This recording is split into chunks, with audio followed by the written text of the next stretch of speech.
नमस्कार and welcome to world affairs. मैं हूं प्रशांत धवन। इस वीडियो में हम बात करने वाले हैं यूएस और इजराइल के बीच में खड़ी हुई एक बहुत ही बड़ी कंट्रोवर्सी के बारे में।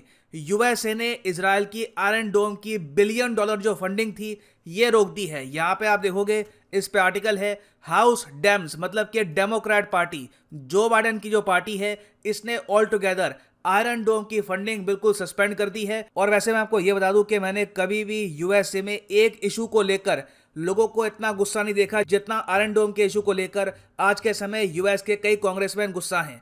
आप देखोगे ट्वीट्स है, कई आर्टिकल्स हैं। फॉर एग्जांपल यहां पर आप देख सकते हो वॉल स्ट्रीट जर्नल का आर्टिकल है शूटिंग डाउन इजराइल्स आयरन डोम, डेमोक्रेट्स ने फंडिंग पुल कर दी है उस मिसाइल डिफेंस सिस्टम से जिसने सिविलियंस की जान बचाई है।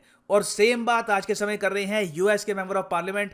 यहां पर लिखा है कि एक ऐसा मिसाइल डिफेंस सिस्टम आयरन डोम जिसने कई मासूम लोगों की जान बचाई है जब हमास ने अटैक किया था, इस मिसाइल डिफेंस सिस्टम की फंडिंग रोकना ये बहुत ज्यादा गलत है। ये एक और ट्वीट है बाय केविन मैकार्थी। ये कह रहे हैं कि जो बाइडेन की जो पार्टी है डेमोक्रेट्स, इन्होंने जो फंडिंग रोक दी है ये बहुत ज्यादा गलत है। जो रिपब्लिकन पार्टी है यूएसए में, डोनाल्ड ट्रंप की पार्टी, ये हमेशा इजराइल के साथ खड़ी रहेगी। नाउ आपको समझना होगा कि यहां पर बहुत ही ज्यादा डर्टी पॉलिटिक्स खेली जा रही है यूएसए में इजरायली सिविलियंस की सेफ्टी के नाम पर। ये सारा इशू क्या है ये मैं आपको समझाऊंगा, मगर आगे बढ़ने से पहले आपसे एक क्वेश्चन पूछूंगा। कुछ महीनों पहले डीआरडीओ ने टेस्ट किया था इजराइल का पाइथन 5 मिसाइल। ये पहली बार था जब डीआरडीओ ने पाइथन 5 को टेस्ट किया है।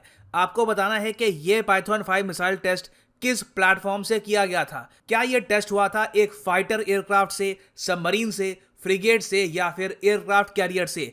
कमेंट सेक्शन में करो आंसर। सही आंसर मैं आपको दूंगा वीडियो के अंत में। नाउ ये आपके सामने वीडियो है इजराइल के iron dome missile defence system की। इस मिसाइल डिफेंस सिस्टम ने ना जाने इजराइल में कितने जो मासूम लोग हैं, सिविलियंस जो बस अपनी लाइफ जीना चाहते हैं, उनकी जान बचाई है हमास के आतंकवादी हमलों से।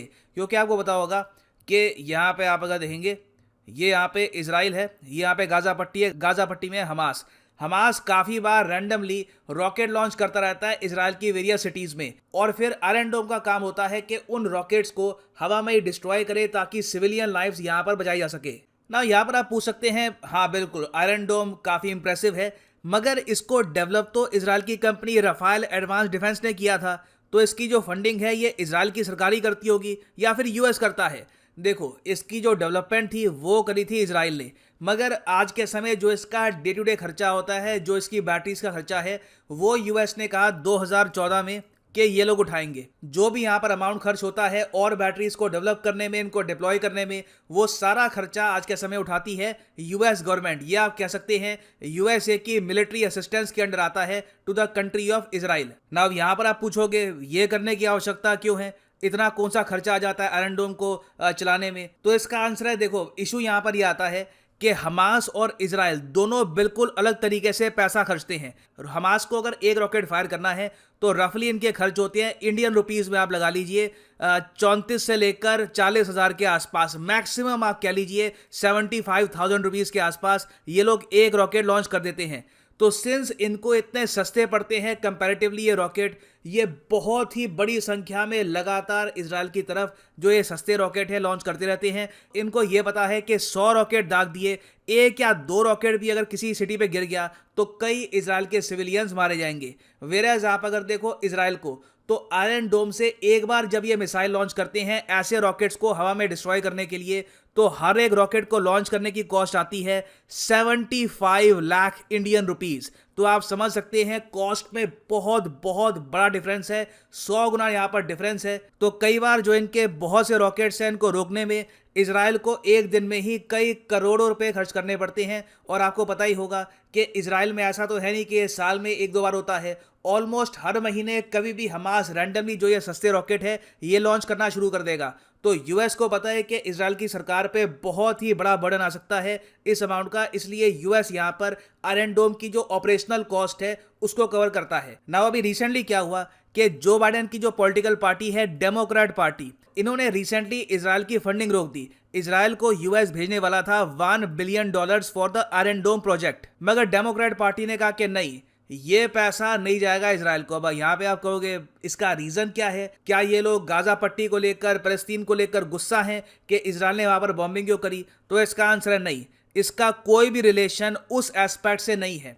यहां पर बेसिकली क्या हो रहा है कि यूएसए में जो दो मेन पॉलिटिकल पार्टी है, डेमोक्रेट पार्टी और रिपब्लिकन पार्टी, ये इस इशू को लेकर पॉलिटिक्स खेल रही हैं। आज के समय यूएस गवर्नमेंट में सबसे बड़ा इशू ये है कि डेट सीलिंग रेज करो। अब यहां पे आप कहोगे वेट, डेट सीलिंग ये क्या होती है? देखिए, यूएसए में आपको पता होगा जो सरकार है ये बहुत ही बड़े स्केल पर अपने बजट को पूरा करने के लिए अपने फेडरल रिजर्व से पैसा उधार लेती है। तो लगातार जब ये पैसा उधार लेते रहते हैं तो एक टाइम पे आकर इनके प्रेसिडेंट और जो इनके बाकी आप कह सकते हैं लीडर्स हैं, वो डिसाइड करते हैं कि एक लेवल तय करना पड़ेगा कि इसके ऊपर हम उधार नहीं लेंगे, ये होगी हमारी डेट सीलिंग।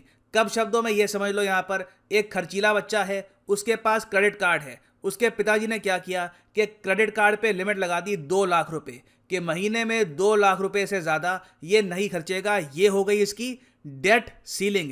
इससे ज्यादा उधार ये बैंक से नहीं ले सकता। तो यूएस गवर्नमेंट ने भी आज के समय खुद पर लगा रखी है एक डेट सीलिंग। ये जो डेट सीलिंग है ये लगाई थी डोनाल्ड ट्रंप ने आखिरी बार, और ये डेट सीलिंग है 28 ट्रिलियन यूएस डॉलर्स की। मगर यूएसए की देखो प्रॉब्लम यही है कि बहुत ही बड़ा खर्चीला बच्चा है, इनको हर साल हर 2-3 साल में जो अपनी ओवरऑल डेट सीलिंग है रेस करनी पड़ती है। ये कुछ हद तक ऐसा ही है कि एक आदमी हो जिसको वेट लूज करना हो, वो डिसाइड करे कि बस अब बहुत हो गया, अब दिन में 3 चॉकलेट से ज्यादा नहीं खाऊंगा, मगर वो फिर अपने आप ही कहता है चलो ठीक है 4 चॉकलेट से ऊपर नहीं खाऊंगा, 5 चॉकलेट से ऊपर नहीं खाऊंगा। तो इसी तरीके से यूएस चुपचाप जो अपना डेट सीलिंग है इसको रेस करता रहता है। एक टाइम पर इनका डेट सीलिंग होता था 3 ट्रिलियन, फिर 6 ट्रिलियन हुआ, फिर 12 ट्रिलियन, फिर कोविड-19 पैंडेमिक ने सारी जो पुराने रिकॉर्ड थे सब तोड़ दिए। डेट सीलिंग अब हो गया है 28 ट्रिलियन। इससे भी इनका पेट नहीं भर रहा, ये कह रहे हैं कि और पैसा चाहिए और अभी हमको फंडिंग चाहिए होगी। तो अभी के लिए क्या है कि यूएसए में जो डेमोक्रेट पार्टी है जो आपके लिए सरकार चला रही है, वो चाहती है कि जो ये डेट सीलिंग है ये तोड़ दी जाए और बड़े स्केल पर यूएस फिर से फेडरल रिजर्व को कहे कि डॉलर छापना शुरू करो और डॉलर हमको प्रोवाइड करो। ना दूसरी तरफ जो रिपब्लिकन पार्टी है, डोनाल्ड ट्रंप की पार्टी, वो कह रहे हैं कि नहीं, रहम करिए, कम से कम जो 28 ट्रिलियन की जो डेट सीलिंग है इसको बने रहने दो। कल को अगर मान लो कोई बड़ा आर्थिक संकट आ गया तो उसको झेल नहीं पाएंगे, इतना बड़ा कर्ज हम ओढ़ लेंगे कि एक बार को यूएस झेल नहीं पाएगा उसको। मगर डेमोक्रेट कह रहे हैं कि ऐसा कुछ नहीं होने वाला, और रिपब्लिकन पार्टी इंटेंशनली जो फंडिंग है इसको रोक रही है क्योंकि ये चाहते हैं कि करंट गवर्नमेंट के हाथ में पैसा ना आए, लोग सरकार की परफॉर्मेंस से गुस्सा हो जाएं और अगली बार रिपब्लिकन पार्टी इलेक्शन जीत जाए। तो ये देखिए दोनों पॉलिटिकल पार्टीज का व्यू पॉइंट है डेट सीलिंग को लेकर। अब इजराइल यहां पर कैसे आ गया? इजराइल देखो यहां पर ऐसे आ गया, आपको पता होगा डोनाल्ड ट्रंप की जो पार्टी है रिपब्लिकन पार्टी, ये इजराइल के काफी करीब है। ये इजराइल को मानती है कि बहुत ही इंपॉर्टेंट एलाई है और हमेशा इजराइल की हेल्प करनी चाहिए।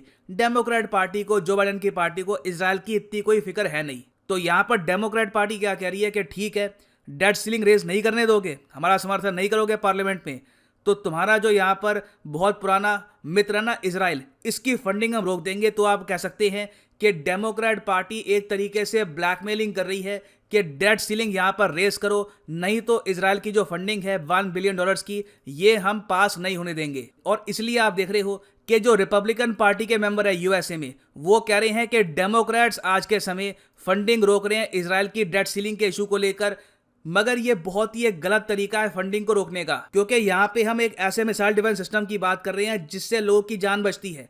अब मान लो अगर कि जो ये अभी के लिए शोडाउन है डेमोक्रेट और रिपब्लिकन पार्टी का, ये चलता रहता है, कुछ रेजोल्यूशन नहीं निकलता, कई महीनों तक दोनों अड़े रहते हैं कि नहीं डेट सीलिंग नहीं तोड़ेंगे, दूसरा कहता है डेट सीलिंग तोड़ो, ये जो इशू है कई महीनों तक रिजॉल्व नहीं होता, तो इजराइल तक फंडिंग नहीं पहुंचेगी आयरन डोम के लिए। अब यहाँ पे आप कहोगे वेट, क्या ऐसा हो सकता है कि कई महीनों तक इस इशू को लेकर यूएस गवर्नमेंट में कोई अप्रूवल ना हो पाए? आप अगर करंट अफेयर्स को लंबे समय से फॉलो करते हैं तो आपको याद होगा 2013 में जब बराक ओबामा प्रेसिडेंट थे, तब 13 दिन के लिए, 16 दिन के लिए एक्चुअली अमेरिकन गवर्नमेंट शटडाउन हो गई थी। ये अपने आप में न्यूज़ हो गई थी कि अमेरिकन गवर्नमेंट शटडाउन हो गई है। उसका रीज़न भी तब भी यही था।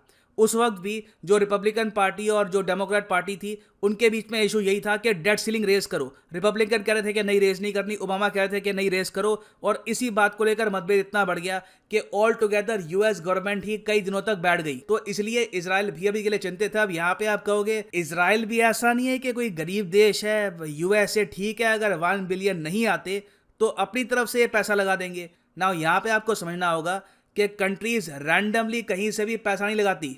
हमेशा पहले का पैसा अलॉटेड होता है, डिसाइडेड होता है कि ये जो हमारे पास पैसा है इतना यहाँ पे हम लगाएंगे, इतनी अलॉटमेंट यहाँ पे करेंगे। तो इजराइल मान के चल रहा था कि यूएस से पैसा आएगा, उससे बैटरीज वगैरह जो है वो हम बढ़ाएंगे ताकि कल को हमास अटैक करता है तो ये लोग अपने सिटीजन्स को बचा पाएं। तो इजराइल भी डेफिनेटली काफ़ी चिंतित है, मगर उनको उम्मीद ये है कि यूएस के पार्लियामेंट में बहुत ही जल्द सहमति बन जाएगी। डेट सीलिंग के इशू को लेकर दोनों पॉलिटिकल पार्टीज एक म्यूचुअल यहाँ पे एग्रीमेंट पे पहुंच जाएंगे और इवेंचुअली जो इजराइल की फंडिंग है ये भी क्लियर कर दी जाएगी। देखना यहाँ पर ये होता है कि इवेंचुअली ऐसा होता है या नहीं, या फिर इजराइल की फंडिंग बहुत ही लंबे समय तक रुक जाती है। ना वापस आते हैं अपने क्वेश्चन पे कि रिसेंटली डीआरडीओ ने टेस्ट किया था इजराइल का पाइथन 5 मिसाइल। ये टेस्ट किस प्लेटफॉर्म से हुआ था? तो सही उत्तर यहाँ पे है option A, fighter aircraft is the right answer. Tejas से हमने पहली बार इतिहास में पाइथन 5 को टेस्ट किया था। ये एक मेरियन ट्रायल था of python air to air missile. और फाइनली यहाँ पर मैं ये भी ऐड कर दूं कि अनअकैडमी का मैसिव डिस्काउंट अभी चल रहा है एसएससी और बैंक कोर्सेज पर। सीधा जाओ यहाँ पर वीडियो के डिस्क्रिप्शन सेक्शन में 2 लिंक आपको मिलेंगे, एसएससी, बैंक। किसी भी लिंक पे आप क्लिक कर सकते हैं जिस एग्जाम की आप तैयारी कर रहे हैं। और फॉर एग्जांपल आप प्रिपेयर कर रहे हैं बैंक के लिए, बैंक के लिंक पे क्लिक करो और यहाँ पे आपके सामने खुलेगा ये पेज। ये जो डिस्काउंट है 24 सितंबर को खत्म हो जाएगा। तो 24 सितंबर का आपके पास टाइम है। प्राइसेस काफी हद तक कम हो चुके हैं। 24 महीने का जो कोर्स है आपको पड़ेगा 276 रुपीज का, मगर ये प्राइस ही पे करने की जरूरत नहीं है। यूज करिए यहाँ पे प्रोमो कोड PD10 और 250 रुपए से भी कम में आप प्रिपेयर कर सकते हैं for the bank exam course. Same discount यहाँ पर लगेगा एसएससी के लिए भी। So this is a great time to buy both these courses. इसी नोट के साथ ये है वीडियो का अंत। Thank you for listening and as always god bless you all.